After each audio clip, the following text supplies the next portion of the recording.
Hey, girls.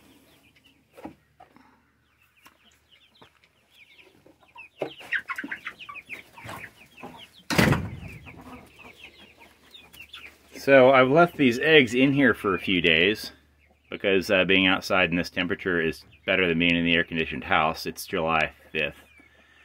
And the ones I'm going to pick are the white and the blue eggs. So that'll be a cross between that big rooster, the New Hampshire red, and that white leghorn right there. And then you can see behind him there's an Americana that lays blue eggs. I have a couple of those. So those are the crosses that I want to incubate this time. So the brown eggs we'll take upstairs too. And, you know, we'll just put those in the fridge. But the rest of them we're going to collect and get ready for incubation.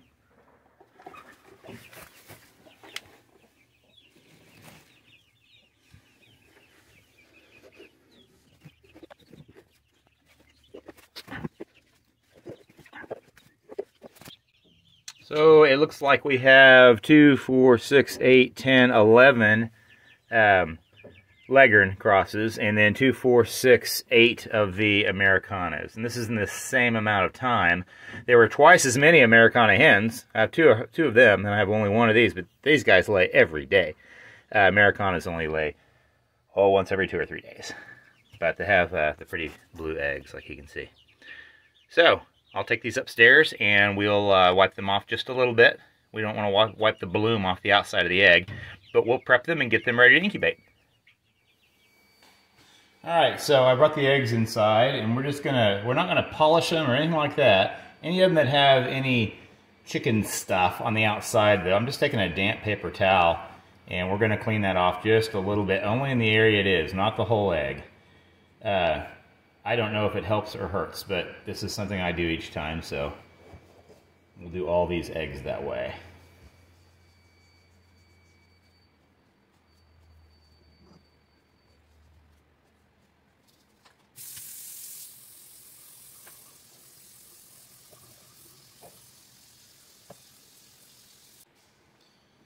Alright, so we have 18 eggs here. That unit holds 36 eggs. But like I say, I'm just doing this as a demonstration. I already have my flock out there of babies that you saw to replace my layers for next year. But I'll likely keep some of these also. It takes 9 or 10 months before they can possibly start laying, so it's a pretty big undertaking. But it's fun, and you can have your own. You can make your own chickens and have your own flock this way. And the rest of them that I don't want, all the males, I'll either raise them up and process them here for meat, or I will take them down to the chicken auction and let someone else buy them. So let's put these in the incubator, and then we'll go make a calendar for this so that we know exactly when they're supposed to start hatching. So this is the model that I was telling you about on Amazon. It looks different now. It doesn't have the styrofoam surround anymore when you purchase it on Amazon now. I don't know how necessary that really is. The heating element in here is, you know, it's plenty to keep up without all that insulation. It comes straight from China for sure. Well, it's shipped from the U.S. anyway. Mine did. It was very, very quick to get here. But it has chicken, duck, goose, pigeon, different things you can select here. And of course, it defaults to chicken. What that means is it's going to keep the temperature that it needs to be for a chicken egg. And it's actually going to change that temperature in very small amounts during that 21-day incubation period. And I think it was day 18, it stops the egg turning process. This has an automatic egg turner in it. And if you stop turning the eggs at about day 18, you get a lot more survival rate. So here's what it comes with. There's a power cord we'll hook to the lid in a minute. And then this is the turner plug-in. You plug this into the lid, and that actuates the turner. And it comes with all these rollers. And basically you set them up and put your eggs in here and fill these two bottom reservoirs with water, and then you turn it on. You plug it in. And then it will start the cycle right then. It'll start the 21-day cycle. If you lose power in the middle of that, just so you know, it'll start all over when the power comes back on. That's not a big deal, as long as you have a little paper calendar. We're going to make one of those in just a little bit. I like to keep a paper calendar in here so I know how many days to go. And when to make it stop turning eggs and things like that if I lose power. I haven't in the past, but you always can. So let's put this thing together.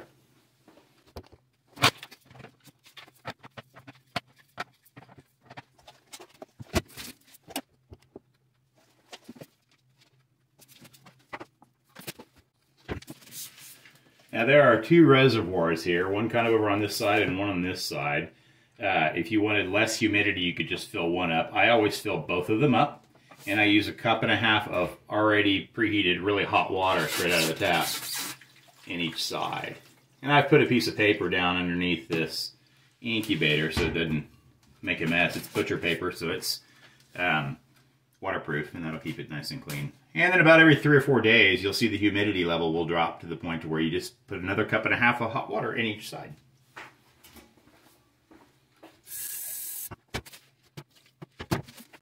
All right, now when I turn this thing on, it's going to start screaming at me because there's an alarm for when the temperature is too low. And it's going to scream at me for a long time until it reaches that temperature. So plan something to do outdoors during this time. That's all there is to it. You can see the chicken is selected here. It's at 84% humidity now because of all that water I just added, and we're at 25.5 degrees. So that'll come on up. That's centigrade, of course. That'll come on up to where it wants to be, and it will stop screaming. We are here on day 18 of the incubation. You see this paper calendar I made that I was talking about that helps us, determine when everything's going to be done. I started on the 5th of July, so day one. Day one was the 6th. And I added 1.5 cups of warm water, like I said, and then I just took notes on here. It was usually every 3 days I'd add hot water. And then here we are. So it's time to stop turning. I'm going to go ahead and take the rollers out of the incubator, and tomorrow and the next day we should start hearing some peeping and see if we got some babies out of this. So I'm set up in my utility room still. I didn't film in between now and then because, well, nothing much happened. You just kind of leave this thing alone. You can see we're at 37.6 degrees. We're at 80 degrees, or 80% humidity. So there it all is. They're all kind of a mess and all over the place now. I did have to take one out, and I'm going to unplug this so it doesn't scream at us the whole time. I did have to take one out because it had a crack in it, and those will get terrible in an incubator. If you have a crack in one, it will rot. So I'm going to take these rollers out and lay these on the floor of this. This will act as kind of the final turning, and yeah. So here we go.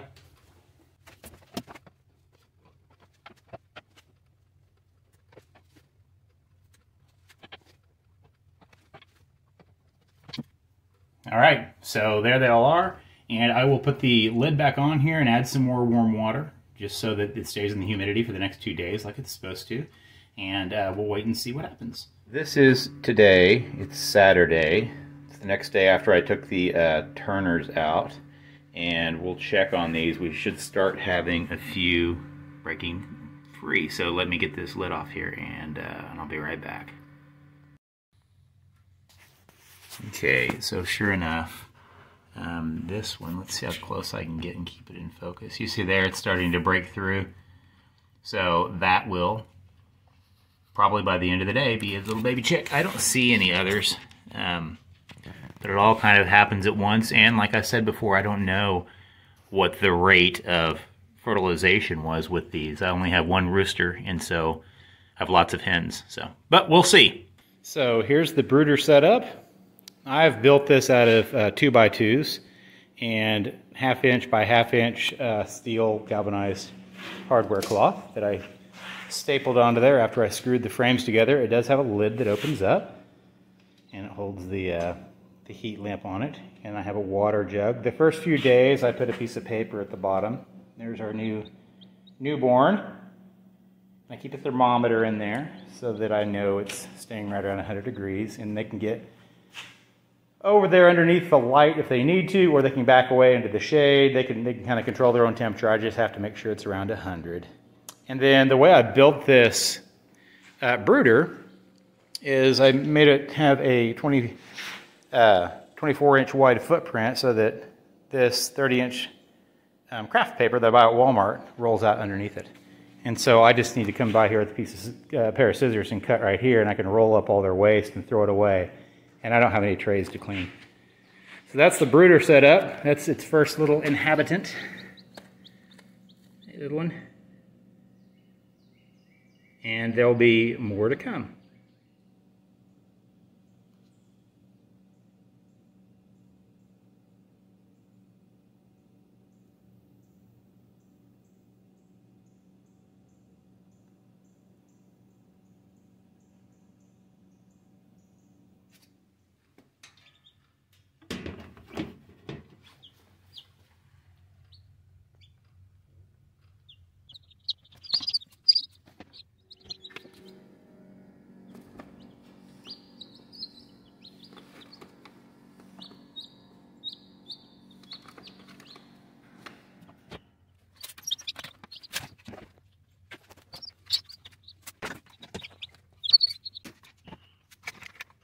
So here are a bunch of the babies. There are still more coming, but I want to go ahead and just video this now. You get the idea about how it works. These are all about a day old, and as you can see, they're little brace cars. I mean, they're doing just fine. They were yoked a few minutes ago, and now they can jump around and eat and do whatever. I do put a piece of paper down like this across the wire the first day or two. But as you can see, they can navigate that half-inch wire just fine after a day. And I sprinkle some of this food out here for them to peck at and do their thing with. I use Medicated chick starter. So that chick starter, I've always used it. It has something called, I think it's called Amprolium. Ampro is what people call it for short. And it's not an antibiotic by any means. It's some sort of naturally occurring thing that you can put in the food, and when it's in the gut of the chicken, there are pathogens that can't grow in its presence. That's kind of all it is. It's very safe. So anyway, I always use Medicated chick starter. It's never been a problem. So, and I don't have very much death rate at all on my baby chicks. I had, I think, one out of the last 22. I incubated 22 a few months ago, and only one of them died, and that was it got put upon by a larger chicken when I put them in the coop. So anyway, this is the setup. I have some more chicks coming, but you get the idea at this point. Yeah, here they are, guys. So thanks for watching. This is how I replace my layer hens by incubating eggs from my own flock. See you next time.